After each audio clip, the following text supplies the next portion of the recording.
Good evening, everyone, and welcome to another First Friday event. We hope you are all well and are staying safe and staying with your mask on. Won't be necessary this evening since we're doing it by Zoom. Now, this is only our second Zoom event, so there may be technical difficulties from time to time, and we appreciate your patience.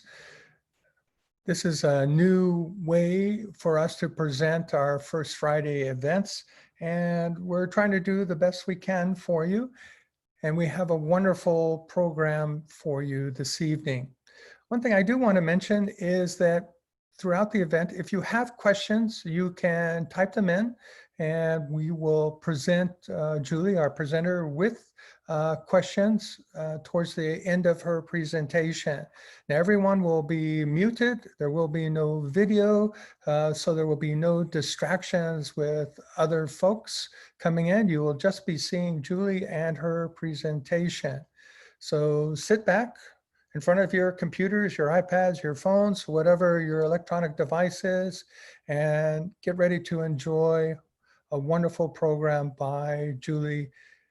She is the head curator for our local treasure, Filoli, and it's an amazing place because what they try to do there is not just have it be a museum where you wander around and there are exhibits. They try to present it in a way so you understand that families live there. Two very famous families had the opportunity to first construct and design the estate and the wonderful gardens that we all enjoy who visit there. So it's an amazing experience to understand how people live there and enjoy this wonderful estate. Because Julie is talking about some renovation that took place, I'd like to share with you a quote from Mark Twain, because I think it's appropriate here, where he said, "When your friends begin to flatter you on how young you look, it's a sure sign you're getting old." And what we have here through the hard work of Julie and many of the people who are working here at Filoli, we have something that was old that's now young again, and we couldn't do it without their efforts. So without further ado, I would like to present Julie to you all. So sit back and enjoy, and thank you for joining us this evening. Thank you, Tom. And thank you to the Woodside Arts and Culture Committee for having me again. It's been a few years since I've had a chance to speak with you, and I'm happy to be hosting you tonight in the drawing room itself. I'm a little after hours, just watching that beautiful evening summer sun out in the window. So here in the drawing room, what I'm going to do tonight with the slideshow, and then we might have a chance to walk around the room a little bit, is kind of go over. We've been working on this project for a few years now, and it's been a really great opportunity to refresh this room and really show it as the way it was meant to be experienced originally by Agnes Bourne. And, you know, Filoli was designed as a home for Mrs. Bourne. It was also a home for the Roths family later on, and to about 35 staff who also were raising families and living here and experiencing the house. We still continue to this day to have families that live on site, families of staff that have raised their children here, and so it continues to be a home even 103 years later. So I will give a chance here. I'm going to share my screen so that you'll be able to see a presentation, so that you can kind of see some of the photos of the process. Maybe switch over here. Sorry, whenever you run these things on a tablet, you only have the one screen. So what we've really tried to do throughout this multi-year project is redraw this room. Drawing rooms are ladies' spaces historically. They're very much intended for ladies of the house and ladies that were visiting them to spend social time together. And at the time of Filoli's construction and early occupation, it was very much still a time of separation of the sexes for all of their entertainment activities. And so the name drawing room comes from the fact that ladies would be asked to withdraw from the dining room after dinner to leave the men drinking brandy and enjoying cigars and talking about what they would. And we were supposed to come into this room as ladies and have coffee or tea and talk about our next fundraiser event or what was happening with different committees that we were a part of. And so there's even a little door in this room that would allow the staff to bypass the men and serve this room directly. So everything about this room in the way that it was originally designed is to suit that. And this room is also a huge, huge look into the personal art collector, Agnes Bourne. So Agnes, this house is designed as a home for her. Even the blueprints say a home for Agnes Moody Bourne.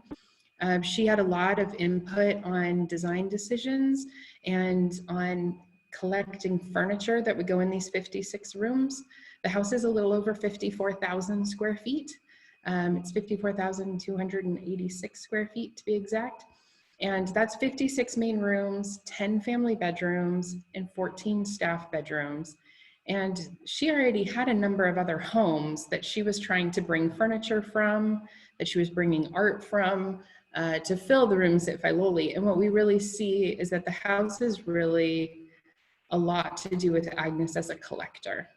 So I've always loved this quote. It's actually from a letter that she wrote to our architect Willis Polk in London when she was there shopping in 1916. So right in the middle of construction. They broke ground in 15 and they moved in 17. And she was really constantly looking for furniture and art to fill out the existing spaces. She knew that they would bring furniture with them from their house in San Francisco. But she also knew that that house at 8,000 square feet was never going to fill this house. So she had a lot of work cut out for her. This is what the room looked like if you'd visited us maybe in 2015. I came to Filoli in 2011, and the room hasn't changed a lot in that period. We changed out a few pieces of furniture here and there. We would occasionally change out paintings. But the room really didn't have the same look and feel as it did historically. Part of it is that you're seeing this kind of soft gray-green walls. Those were put in 2000. And some of the vertical fabric paneling effect that was there originally was removed in 2000 because of some complications I'll share with you later. But the color of the room was a little cool in this green as it is now. We also didn't have some of the important pieces of furniture that were originally in the space. We were trying to show a music connection since historically the room kept a piano in it. So we had a harpsichord, we had a square piano. We tried to talk about Agnes as a musician herself in the space. But one of the biggest things for me is that this room's almost 35 feet long. It has 17.5-foot ceilings. And we didn't have enough of any one art collection to be able to display on the walls that made sense as a grouping. And that was a huge feature of the original room. So here's a view of the space in 1936, right about the time that Agnes and William Bourne both passed away, about 6 months apart here at Filoli. And a part of inventorying the house to put it on the market, these beautiful photos were taken by Gabrielle Moulin's studio in San Francisco. And we also have a full inventory from this period. It's pretty close. It's pretty close to a full inventory. Occasionally it's missing things that you can kind of see that are in a photo that aren't in the inventory, that may have been personal items that were removed. But usually it's pretty close. And in this room, it's almost down to the ashtray, accurate. And so as you can sort of see, there's this salon style display of artwork that goes all the way around the room. There was 40 Mezzotints, Aqua Tints, and Stipple Engravings that kind of unified the space all the way around. And then there was also this furniture grouping in the middle of the room, which you don't see in these sepia colored photos. But when we get to the Roth era, we see that they're bright, vivid fuchsia sofas, a color very popular for Agnes and William in their furniture selections. And so we were missing a lot of that small detail of the space, and a lot of the color scheme we were missing. Here's another view looking down the western hallway, looking towards the reception room and the library at the end of the hall there. And we had a few of these pieces of furniture. We still have the original 1917 drapes in the space, some of the original paint on the trim. But again, you can kind of see that fabric paneling effect that used to go across the room. So you didn't have a 35-foot long wall with unbroken. You had this fabric paneled effect that sort of mirrors the paneling that's in the library and in the dining room just next to us. And of course, these big, beautiful door surrounds, which remain in place. Again, it had a piano historically. Agnes was an accomplished pianist, and her daughter was also classically level trained as a pianist. Mrs. Roth later on was also heavy musician, opera singer herself. And so the room historically had a lot of use as a music room, in addition to being a ladies' entertainment space. You can really see the details of the furniture throughout. You can see our beautiful light fixtures. These are all French Baccarat crystal from Masson Bags, which is still a premier atelier in Paris. They also have offices here in the States. And they still, I love this, the way that they write it on their website is that they still produce fine lighting for palaces, embassies, and fine hotels. So no surprise they did almost all of the lighting throughout the house for the Borns in 1917. One of these rare 1960s colorized views of the room show the furniture is almost identical during the Roth period. So remember that the Roths purchased the house fully furnished from the estate of the Borns. And while they had their own sale to kind of get rid of some items that didn't suit their taste in 1937, the bulk of the furniture and especially the art collection remained on site until their own auction in 1975, when we lost the huge majority of furnishings throughout the house. Mrs. Roth, when she moved out, took key pieces with her, and some of her family took pieces with her, to their own homes. And over time, those pieces have returned to us, but most of the pieces that we lost in the sale are still out in the world waiting to come home. So when I mentioned that we have an inventory, here's a couple of sheets from the inventory for this room. And you can sort of see it tells you 3 pairs of draperies with valances of damask. Again, they're produced by Lenigan & Morant, who is a famous design company in New York. And also in England, and they did all of our door surrounds. They also provided a lot of the draperies throughout the house, any of the fine fittings like the paneling work and the columns and that beautiful detail on the main staircase, the columns and things that you see in the ballroom are all by Lenigan & Morant. You also see that they had a 16th century rug in the space, antique, another smaller antique Shiraz rug, on another part of the room, an even smaller one over in another corner of the room, some English mahogany armchairs, French Chippendale style. They also had little side tables, carved ivory mandarin ornaments, ivory and teak wood stands for those, other little carvings, a little onyx there of a young fisherman in ivory.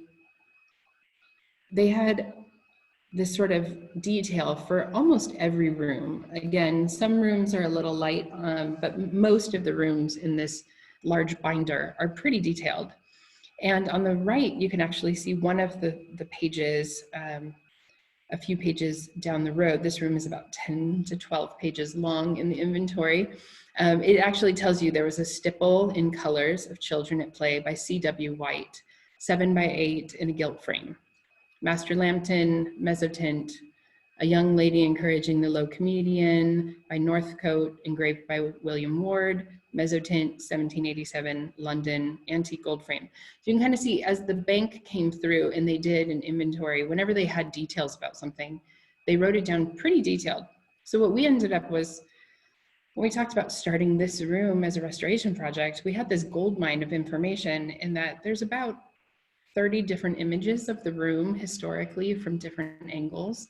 And we also had this beautiful inventory that listed out all of the artwork that we were missing, and we could identify them in the photographs, exactly where they hung and whether or not they were colored or a black sepia tone, and where different furniture was, how the room was accessorized. And so we had all this information. It was just really a matter of, well, how are we going to bring this project together? We started, as we often do in the house, with a grant that helped us pay for some lighting restoration. Starting in 2017, we actually started working on a number of lighting projects throughout the house. And this was a part of our crystal light restoration project. And here's Matthew Shields, who did all of that beautiful work for us. And you can see a before on the left and an after of Matthew during final installation. And Matthew's this expert in rewiring and repinning with bronze wire every single crystal and every necklace of crystal prisms. And he would come in and he took these down, and every arm would be identified, and he would trace out which crystals went on it in what order. And he did this for all of the crystal lights in the house, as well as the sconces. And the ballroom, you know, could take him a month, about a week and a half to uninstall it, take all those crystals down and identify, wrap them each, then take them back to the shop, rewire the frame from start to bottom, then come back on site after he'd gotten every crystal ready at the shop, and then spend about a week and a half repinning and balancing the weight of it. And so he did that here in the drawing room as well, working on all of these beautiful sconces in the space, as well as the chandeliers. And the chandeliers had a little bit of an extra project to them. As you can see on the left, there was these large kind of copper bowls that had been added to the chandeliers. And again, since we had so many photographs of the room, I could confirm that these bowls were sort of added in the late 60s. And it was because there was little tiny lights that were added into them. And they were supposed to increase the amount of illumination in the room, but they actually sort of burned out, and they were removed in the early National Trust period from about 1975 to now. They were removed in our early years because they were kind of a fire hazard. And so they hadn't been used. And so these rather unsightly copper bowls just really didn't fit the beautiful profile of the chandeliers. They looked like big dark saucers from below. These are beautiful, beautiful French chandeliers that are actually 4 times dipped in solid gold. So when you have something that's brass, no matter how shiny that brass is, next to beautiful gold, it just doesn't suit. So what we did was we actually removed those, and we had to have little bobeche made to replace the ones that were missing, those little cup holders underneath the candles. And we had to have those dipped. I did not get to dip them 4 times in gold for cost saving measures, but we were able to match the finish exactly. And they did actually have to be dipped. But to make them that beautiful color, it was the only way to match. And when they were cleaned even, they had years of tobacco smoke and staining on them. So even the color of them, when he would wipe away kind of years of buildup, it was like Midas's gold. All of a sudden, all you saw was gleaming. So there was a really amazing project, and we were able to restore the look and feel of those. So that was the first project that we did in here. Then we had a wonderful donor, Chris Keller, who's a member of my library and collections committee for many years and a longtime volunteer here, helped. And she stepped forward and helped us pay for not only the floors to be beautifully refinished throughout the space, but also some later upholstery work that you'll get to see.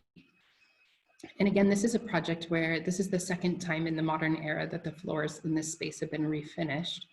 In the early 1978 to about 1980, most of the first floor rooms were stripped of their dark stain.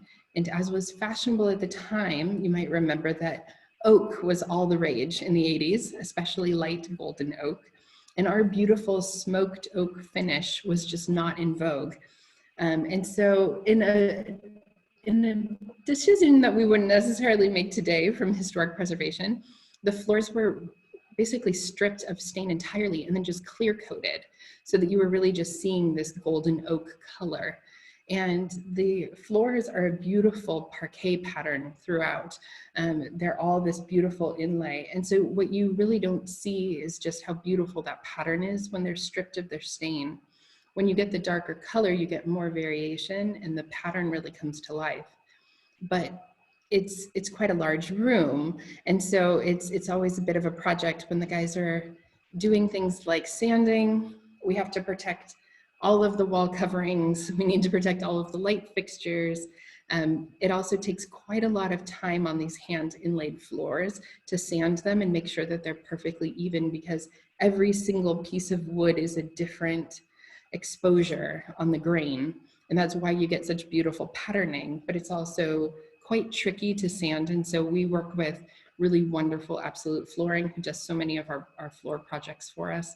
And they have a serious attention to detail, and they've been wonderful to work with on our historic floors. They've done a number of floors for us in the last 8 to 9 years. And we knew from pictures that this room had this beautiful dark floor. And we also knew that there was 2 rooms in the house that had not been stripped in the 80s. And so the floor that you're seeing on the right is actually what today is sort of the Friends Library upstairs, and the Sterling Library have their original floor finish. And so what you're seeing is a sample board there that we matched exactly to get that same golden oak color. And then they went through and they beautifully refinished the floor in this space. And this is it during installation when we were starting to bring artwork and things like that back in. We also knew some of the original furniture had come back to us that was here in this space. Mrs. Roth was one of our early first donors, and when she passed away in 1985, she actually left us a bequest of about 66 lots of furniture that had come out of Filoli that she'd taken with her to her next home in Hillsborough. And so some of the pieces, like this beautiful Pierre Langlois commode on the left and a Florentine commode on the right, which is covered in silver gilt, and then beautiful polychrome flowers painted on top of it, as well as these lovely Chinese vases. They all came back into the space from other places in the house that they had been historically displayed in sort of the modern era. They came back here into the room to go right back into their historical spots that we saw in photographs. Returning music to the room, authentic music to the room. I mentioned before that we kept a harpsichord and a square piano in the space because that was what we had in the collection already. And historically, Filoli didn't have a harpsichord or a square piano. The Borens had 2 beautiful late 19th century Steinway pianos, the best that you could buy at the time. And so we were missing that element in the room, and something that's become, it's really just fabulous luck. We sort of asked the universe that we needed a Steinway, and the very next day we had a cold call from a member of the community that said, "Hi, I have an 1896 Steinway that we would like to donate." And we were ecstatic and very happy to accept it. It had just been recently beautifully restored and reworked, and so it was the perfect thing to come back into the space. And it was a wonderful donation by Patricia Nottingham, who had actually met Mrs. Roth, and so she felt like she had a wonderful music connection to the space as well. And so we were able to remove the harpsichord and the square piano back upstairs into our storage space and bring this beautiful piano back into the room. And we've had volunteers and people for events that have enjoyed playing it. It's a beautiful instrument. It sounds wonderful. And it's just been a very different feel to have live music again available in this portion of the house. We also knew, of course, that we had those beautiful fuchsia sofas that Agnes and William chose for the middle of the room. And we were really looking at where we could reestablish that look. Are we going to have to carve new couch frames? I was looking at all sorts of used furniture, trying to find the right profile. And one of the Roth family members, Denny Bates, was walking through the house with me with a few of her friends, and I told her that we were starting to think about a full restoration of this room. And it's a room that the family agreed, could use more historical connection. They always said it didn't feel like it used to. This was one of the only spaces that really sort of read differently to them from memory. And it was because so many of the items in this room were no longer here.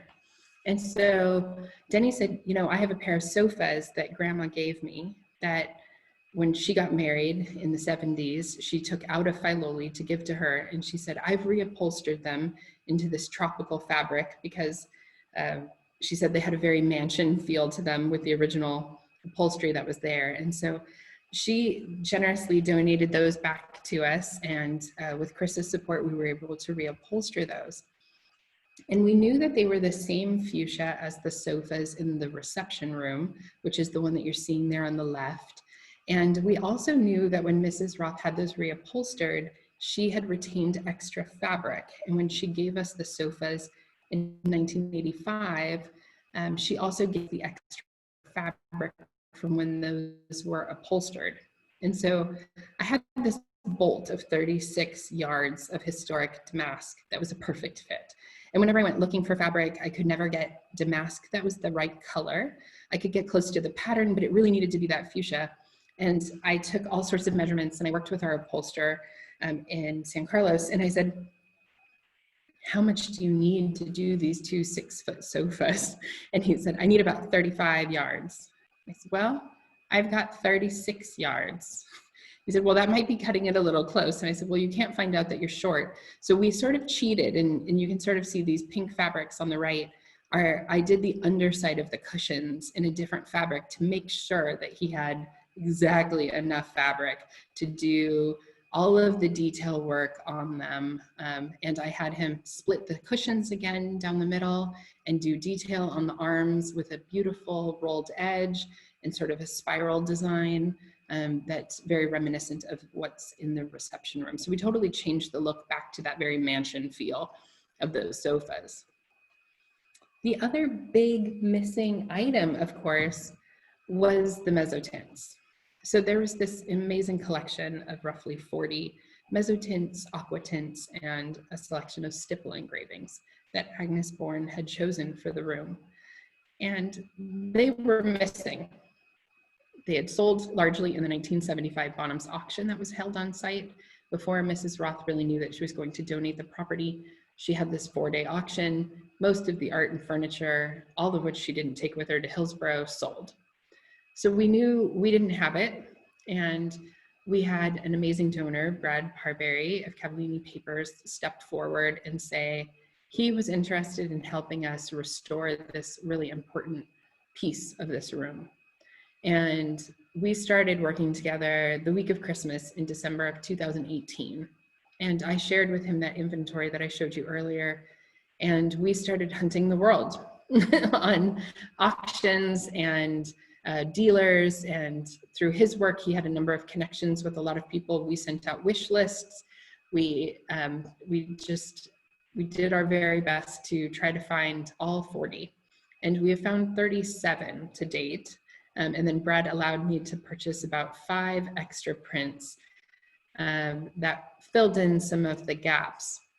And so what we were looking for was, who did Agnes collect? We had that beautiful list. It told us the artist, the title, the engraver, what date it was. It often told us whether or not it was hand colored, but again, we had photographs that showed us when they were colored and when they weren't.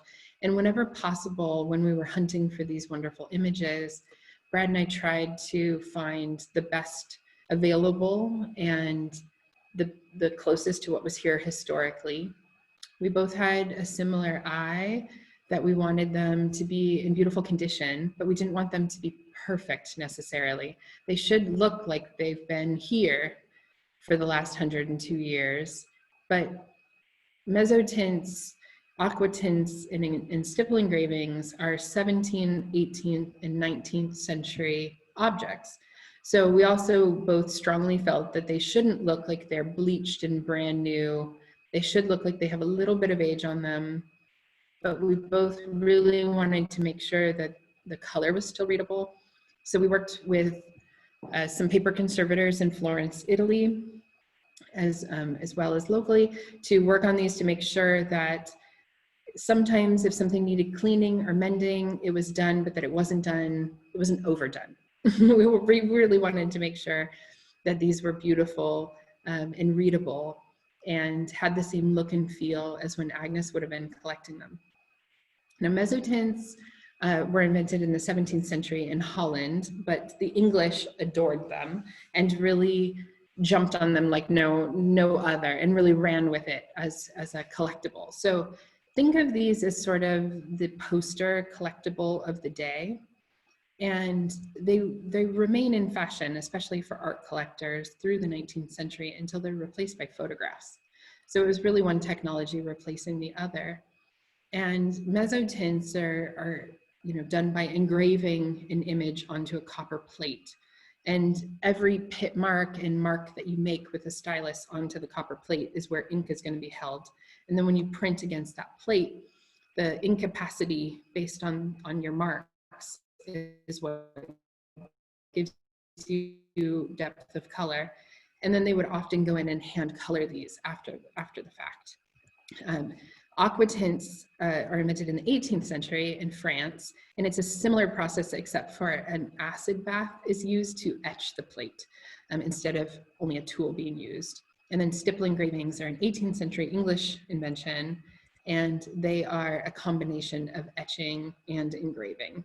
Again, using a copper bath or copper plate and an acid bath at the end. And so those could be printed in color, or they could be printed in sepia kind of tones and then hand colored. So we have a little bit of all of those in the room. And they have levels. You could have multiple printings off of one copper plate. And so earlier ones tend to be clearer and easier to read. Later tend to be a little bit harder to read. This is actually our donor's favorite. This is his absolute favorite. We haven't gotten to my favorite yet.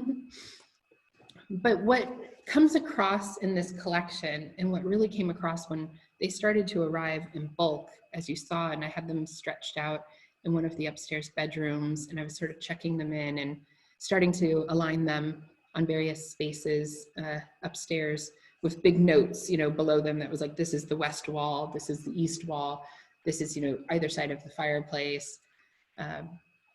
Is people started to come upstairs, our CEO, Karen Newport, Brad would come and see them unpacked and spread out and next to each other, and instead of one at a time, is that we really started to see Agnes and her role as a collector in these. And I hope that as you're kind of, flipping through these, you're sort of seeing that Agnes chose to surround herself and her ladies with beauty and images of women and children in this kind of bucolic moment, ladies in beautiful gowns, ladies in gardens. Mesotints and stipple engravings and things are based on original paintings, and she chose artists that were incredibly popular, that are still household names, Angelica Kauffman, George Morland, George Romney, William Hamilton, Sir Thomas Lawrence, Sir Joshua Reynolds, John Hopner, J. Burke. She chose these really beautiful images when, if you look at mezzotints on a whole, today, the ones that are most available tend to be military and more masculine. And so you really sort of have to hunt for these scenes. Some of them might be sort of tawdry, a little naughty, tends to also be very popular, especially in French mezzotints. So in pieces like this with Red Boy, she chose these just really beautiful images. And so looking at the space, sometimes we had the choice of two. So on that inventory, you may have noticed earlier, Red Boy didn't list an engraver. And if you do even a simple Google search for Red Boy, I think everyone who copies this period of art, everyone did a mezzotint historically of Red Boy. So there was a glut of them on the market, and we were trying to figure out which one. And you can see even here in these two faces, two different engravers looking at the paintings have two different feels compared to the painting, compared to somebody. The tiniest mark with your stylus can change the shape of a nose, or the depth of the rock, or what the plant looks like next to them. You can gain or lose that information very, very quickly. And so sometimes, in a few instances, we had to really kind of pick, well, which of the ones available do we move forward with?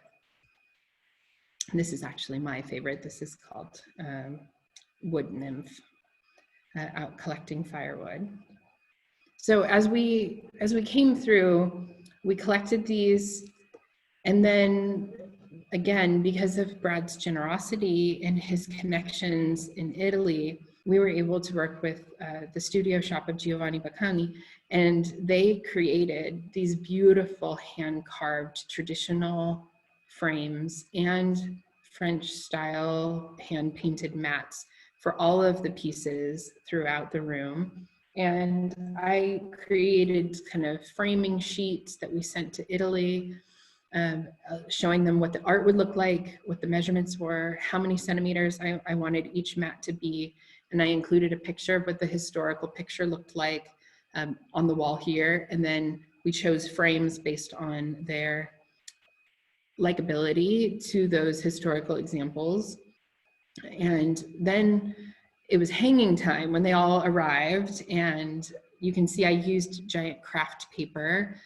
Ellie, my curatorial specialist, and we created all of these outlines. Ellie cut all of these exactly to the size of all of the frames so that we could see what the spacing was going to look like.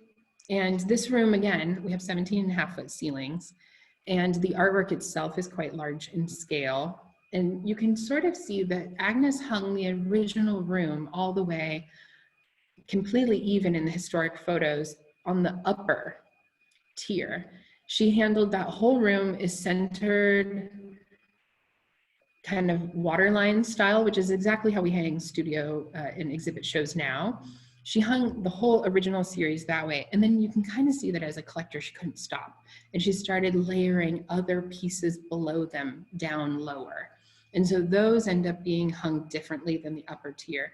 And so we really wanted to make sure that the spacing was correct. We wanted to make sure that everything was even. And so this is the easiest way to do that. And so there I am hanging, and with my handy laser level, using all the technology available to me today. You can see that we had a number for each one so that we know exactly where they were going to be. And then we just moved our way all the way around the room, finding each piece and hanging it back in its historical spot. So now the final phase of the room is the wall coverings. So a little over a year ago, we hung all of the art as it had arrived, and we knew that the final phase was going to be restoring that beautiful pale yellow wall coverings that were here all the way until 2000. So the walls were reupholstered for the first time in 1978, right when the house was getting ready to open to the public. And they had big outlines and shadow burn marks from light damage as to where all of those Mezotins had been. So it was necessary to reupholster the walls. But they were able to match this fabric, which is a sample that you're seeing here, almost exactly in 1978. And then in 2000, when they went to do it again, they found that they couldn't get that yellow color anymore, but they could get this color in the same fabric. So we ended up with sort of a green color. And I honestly think it's something as simple as the two order forms. I pulled them from our archives, and they have identical part numbers. And so I almost wonder in 2000, if they said, well, in 1978, we ordered from this company and this was the part number. In 2000, they went to them and they said, well, we ordered from you last time, here's the part number. We need 300 yards of fabric. And I sort of wonder how long it was before someone realized that the part number may have changed and it was no longer the same color. We don't know, but there's a note from my predecessor, Tom Rogers, who was here for almost 32 years, that says it's coming and it's not the right color and it's not the right width. So in 2000, they were only able to get 54-inch fabric. And the original fabric was a larger, wider, and so they had to take down some of the GIMP work, that beautiful outline around the room that covers basically your staple marks from the upholstery being stretched over the walls. And it also used to cover all of the sewn seams. But suddenly at 54 inches, there was going to be seams kind of willy-nilly throughout the space instead of their beautiful original standardized layout. And so what Tom's note said is that they didn't have enough of the GIMP to do it, and they didn't want to have exposed seams and kind of fake it. So they decided to just outline the edges of the room and remove that element.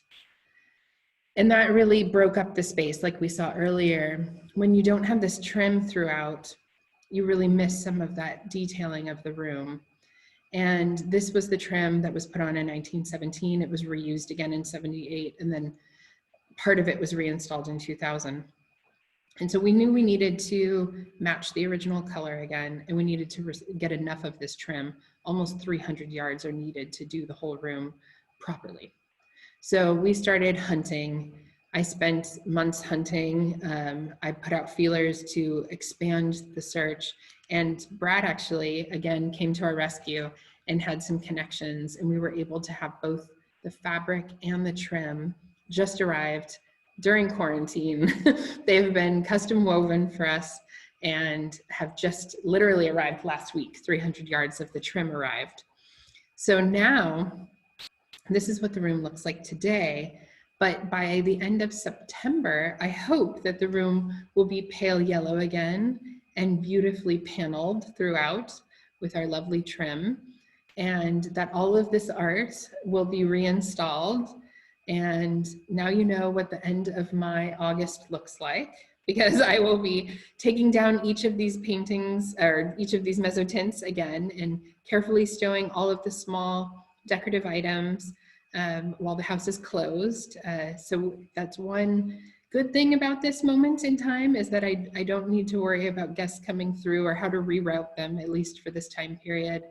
We'll be able to move furniture out, but not necessarily all the way upstairs into storage, and work on getting this lovely room to once again be pale yellow and have that brightness that will really show what the room was like historically. And then we'll be ready to move on to our next room, which is the gentleman's lounge, which is a future talk in another project. So right now, the garden and the estate trail are both open. We still recommend that you come and enjoy. You just have to make sure to reserve your tickets in advance. You can do that online, and then bring comfortable shoes, water, a mask, and a little social distance. But it's a beautiful, beautiful time to get out of our homes a little bit and still spread out in the garden here and enjoy the beauty of nature and the beauty of Filoli. The estate trail is a lovely 1 mile loop that you can go on. It's a one-way loop, so you're able to socially distance and spread out there as well. And of course, with 16 acres of formal garden, it's actually quite easy to spread out and find a little bit of space to enjoy the garden. And the summer garden is absolutely stunning right now.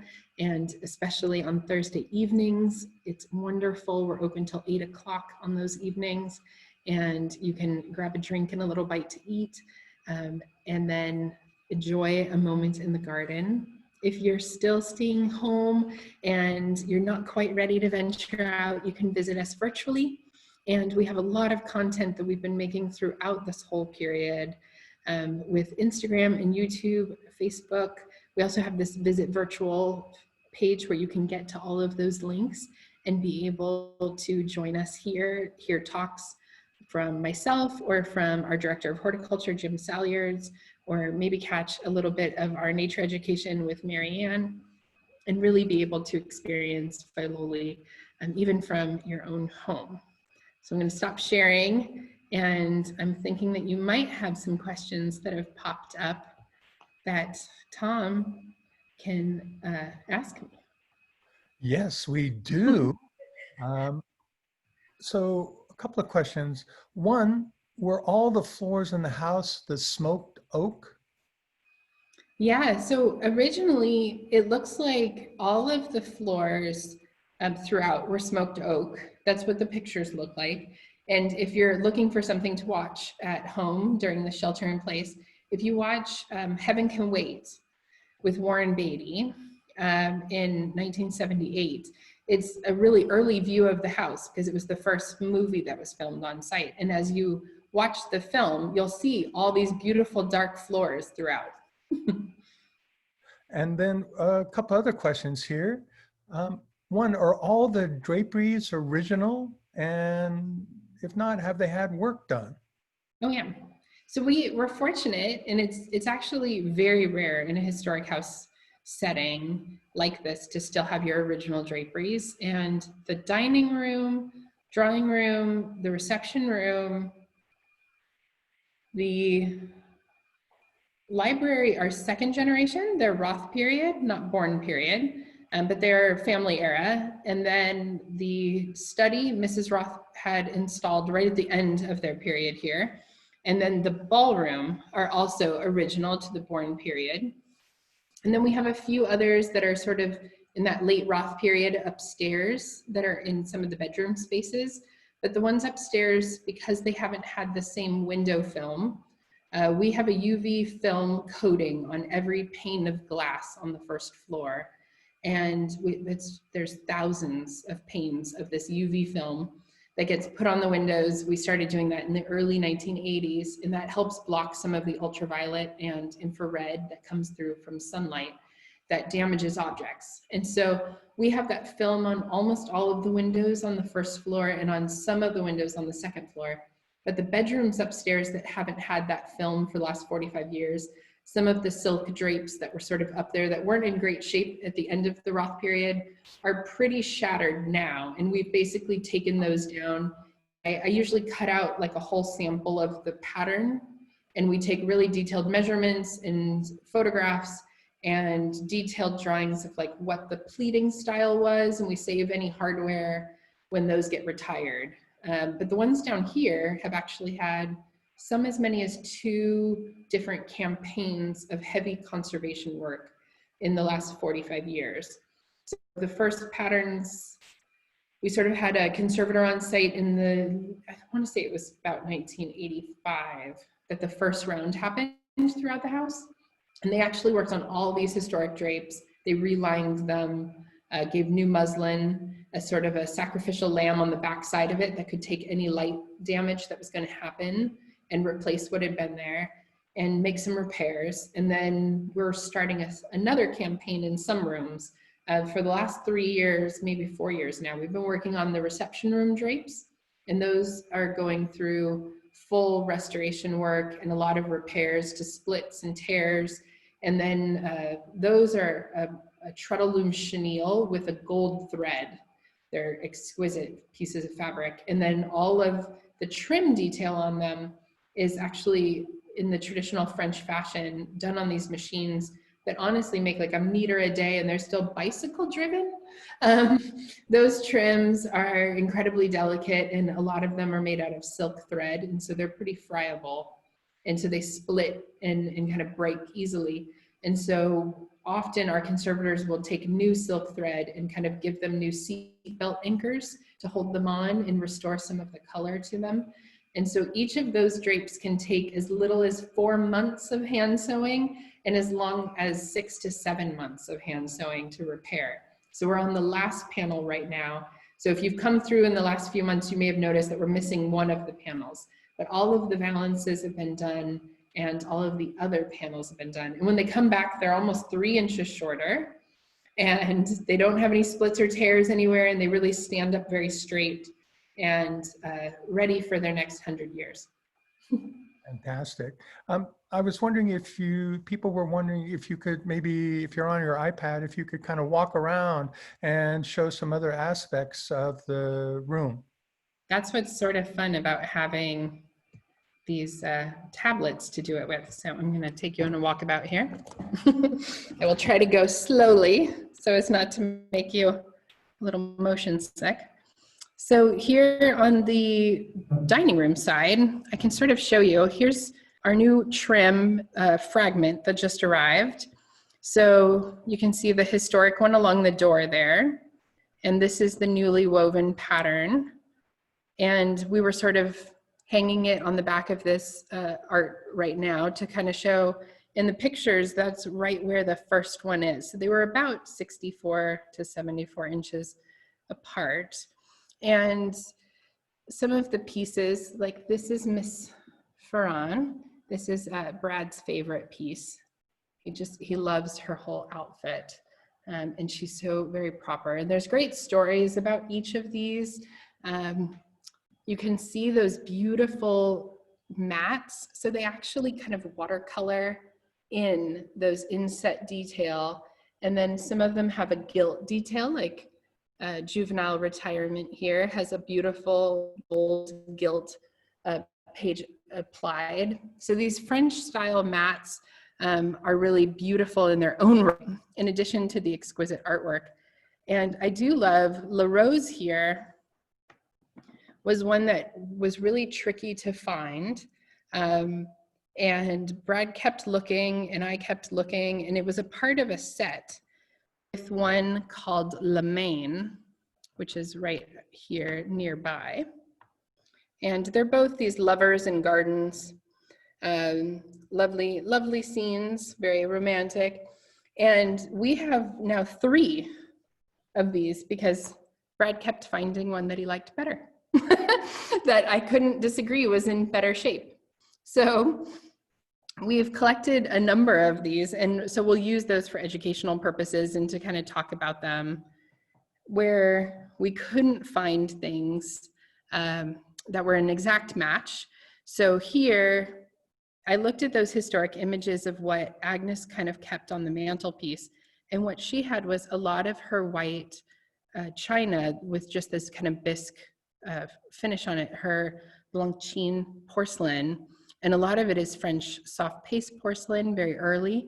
We didn't have her exact pieces, but we have a really extensive collection of French soft paste porcelain on site. So what I did was wherever I couldn't match something that she had exactly, I tried to get as close as we could in our existing collection to show that. So here on the side table, we have another example. In the pictures, historically, Agnes had a lovely bronze satyr that was here on this side table. And so I had a pan figure, another satyr, in bronze, but slightly different, but they're the same size, they're the same material. So I tried to get as close as possible whenever I could.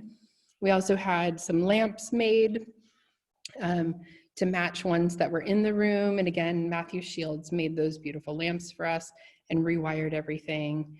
And then we tried to choose pieces of furniture that were a fit again for what was here. So like this candle stand in the corner is very reminiscent of the candle stand that the Bournes had in the corner of the room. There are a few things that are a little different. One of them, like this beautiful piece, is a new donation that just arrived actually. And the original cabinet that was here on this wall is currently on display at the Legion of Honor, and it's a part of their permanent collection. Mrs. Roth actually gave it to them at the time of her death. It was originally supposed to come to Filoli, and she was also on the board of directors for the Fine Arts Museums of San Francisco. And at the last minute, it disappears from our inventory and it ends up on their inventory. So I can confirm that Pierre Langlois commode is never going to come home to Filoli. So what we needed to do was find another beautiful cabinet that would be able to take its place. And this beautiful piece was offered to us just at the start of this year. And it was a longtime family connected with Filoli, and we were able to fit this piece in. And it was beautiful. It had fittings very reminiscent of the Pierre Langlois commodes that the room originally had. It had this beautiful nature theme. So we thought Agnes might approve of this one. And you can see, I didn't even have to change the artwork above it. It could not be a better fit for the space. So, and it was also very narrow, and being another beautiful dark finish, it fit in very well with the piano. And you can see these beautiful semi-precious stones that are actually applied to the front of the piece, as well as these beautiful ormolu, which is gilt bronze fittings throughout. And so this beautiful French piece, which is late 19th century, was a beautiful fit for the room. And again, we really want to show, the piano and talk about music in the room. So we even have a J.J. Paderewski who actually performed here in the ballroom for the Borns. We have a piece of his music out on the table. And pieces are kind of continuing to come in during quarantine, during shelter in place. These beautiful end tables came home to Filoli. So these actually are original to the room. There's a pair of them. They're not actually a fixed pair, but they are near identical. This one that we're looking at right now is slightly larger and has a little bit different decorative trim on its tripod base. But Mrs. Roth had them in the room. Agnes Born had them in the room. And Mrs. Roth's daughter, Lurleen Coonan, claimed them in the 70s. And so one of my last conversations with Mrs. Coonan, actually, before she passed away a few years ago, was about these tables and the possibility that they might eventually make their way home to Filoli. And her son, Jim Coonan, gave them to us just earlier this year. So pieces continue to kind of come home to Filoli. So that's been a really amazing thing to have happen. And it's great to have them back because I really didn't have another table that fit exactly. They just weren't the same scale. So here you can see this beautiful sofa. There's a pair of them. I told the guy, our upholsterer, I said, well, they're sort of love seats. And he goes, Julie, they're 6 feet long. They're sofas. I said, yeah, but all my other sofas are 9 or 10 feet, so they feel really small. But you can see they don't look like they're tropical anymore. You can see how I had them split the seats and do down pillow inserts. Down pillows are just not done to the same level today. It's always sort of frustrating when you're working with the upholsterers. I'm like, no, like down pillows, like filled with only feather, like just down feathers. And they're like, well, we do a down insert now. And I'm like, it's not the same thing. It doesn't have the same poofiness that you see on the other sofas. But this is where I detailed exactly how I wanted the arms to look. So you might remember from those earlier pictures, they were really just kind of smooth 1960s. All that detailing had been removed. And then I even had to hunt down a trim that I really liked. So trying to make sure that we got the right color and the right scale was also quite tricky.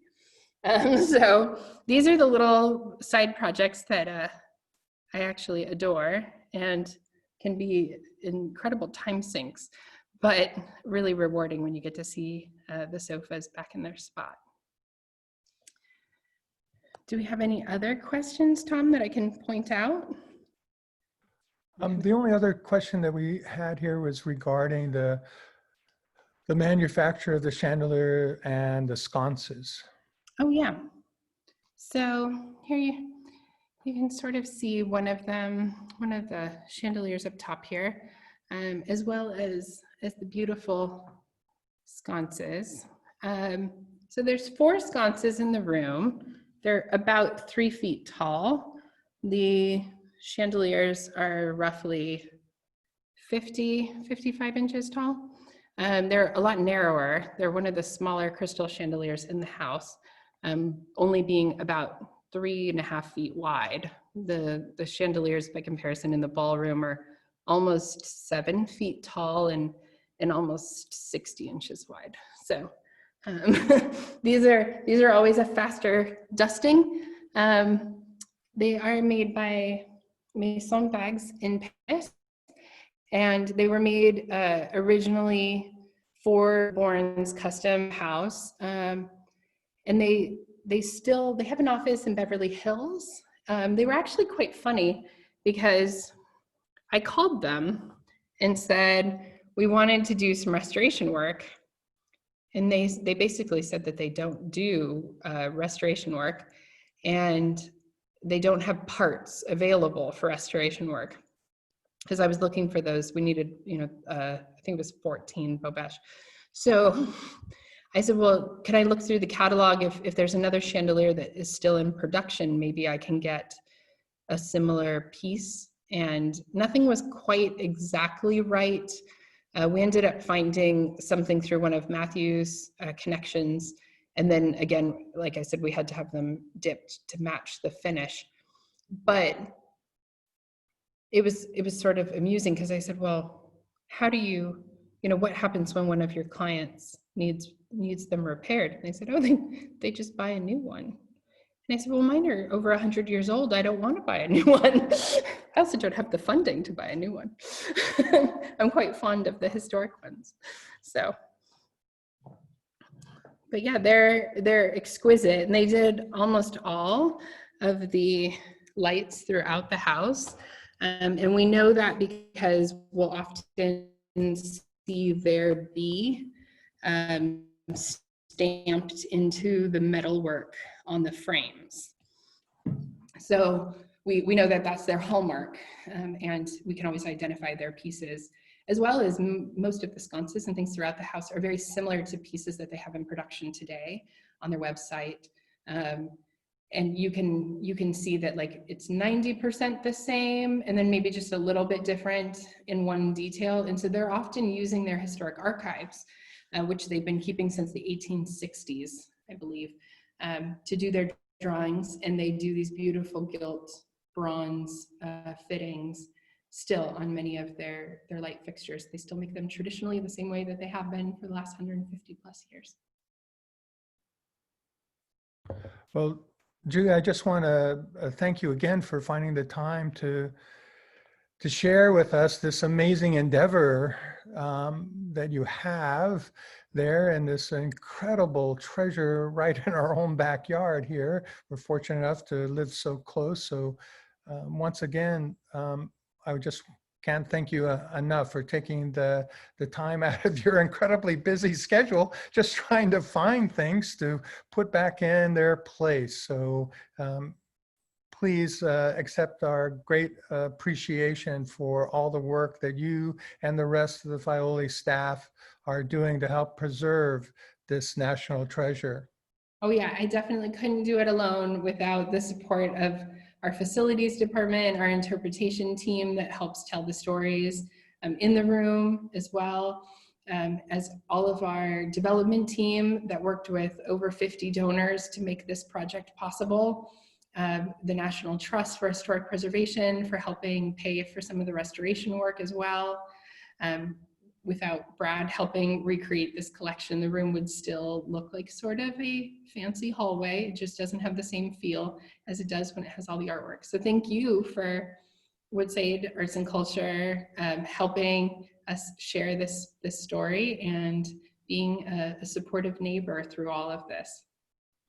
Okay, well, remember everyone that Filoli is open and you can visit, and it's a great way to support Julie and the staff to continue to build upon the foundation they've laid there. So thank you. I want to remind all of you that next month we have someone who's going to take us to the far north. Leslie Fields will be talking about the Arctic and her projects there to help preserve.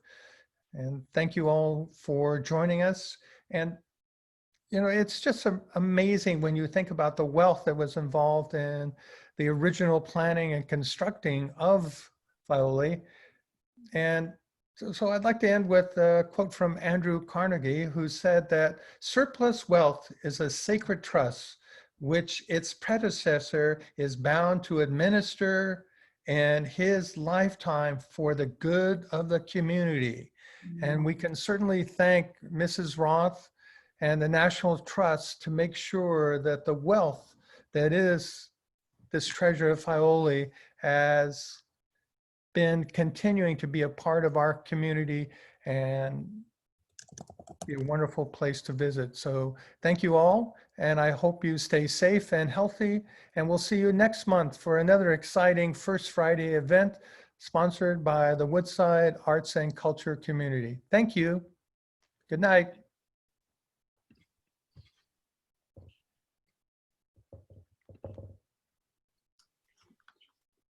Thank you, Julie. It was wonderful. Oh, thank you, Crane.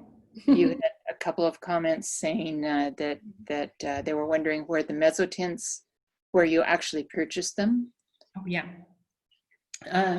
We had kind of every auction imaginable. You know, some of them were in the UK, some of them were here in the States. A lot of them were in the UK though. Different houses do online. Some of them you could even find on places like eBay, especially some of the smaller ones. But through a lot of online dealers. But you have to often ask them and send them inventories because they have such a glut of inventory that they don't often show all of them online. So you have to sort of know what you're asking for and then reach out to them and say, so you have this one, do you by chance have this one or this one? Yeah. Yeah, good. Well, thank you for that. Yeah, definitely. Thank you very much. You were wonderful. Thanks, good to see you.